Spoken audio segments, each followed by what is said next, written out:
Hello folks, my name is George Myhall. This is the Office of Image Archaeology, and what you're looking at there is a piece of folk art, stylized mission-style Catholic church, as best as I can tell.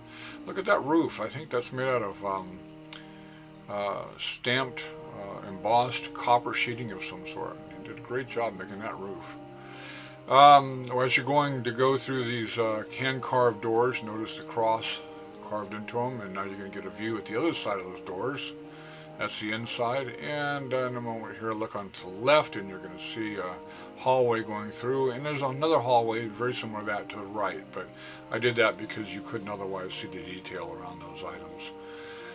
As you're going through the sanctuary here, look at all the detail this guy or gal has incorporated into this incredible miniature church. Miniature, it's a little over 2 feet tall, it's 32 inches tall, 25 inches wide, and 28 inches long. And there's the orchestra, and you'll notice the organ back up there. That's above the front doors. And those, I believe those are celluloid dolls.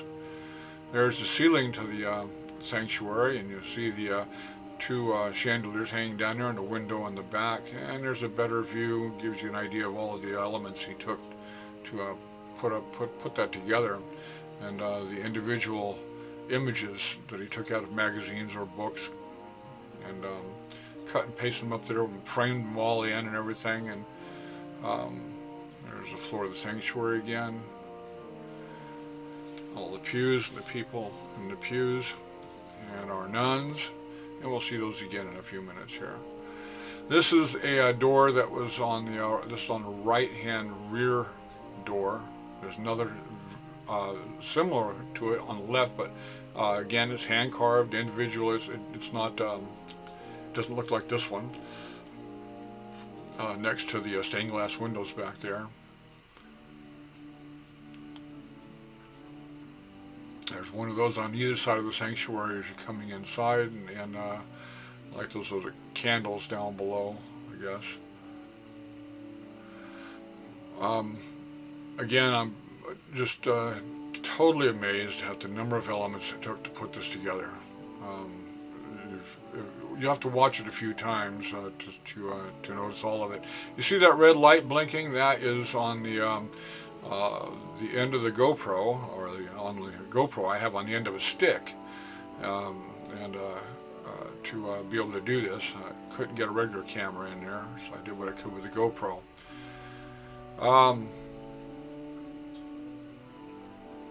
I just, again, I'm amazed every time I look at this. I bought this a couple years ago, at the Roseville Auction in the Sacramento area, someplace I've been going since I was about 7 years old, and I'm 65 now.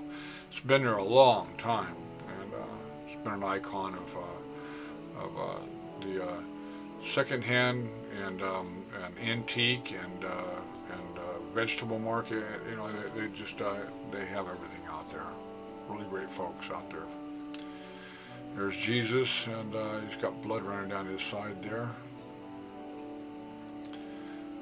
Those die cut, I don't know if those are placemats or cards of some sort, or what it is. I guess you can buy that stuff now at different craft stores, but there's our nuns, and none of them look alike. They're all posed differently.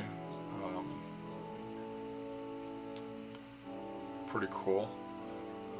Again, I don't know where he got all this stuff at. He must have been collecting, or she must have been collecting for a long time to find all the items necessary to build this. And there's our priest in the elevated pulpit. Listen, if you like this sort of thing, stick around. I've always got, or keep checking back, I've always got something new on here, mostly film, but I really enjoy what I'm doing, and I hope you do too. If you do, think about buying me a cup of coffee. You'll see a link for that down in the description box. Meanwhile, I hope you folks have a really nice day. Bye-bye.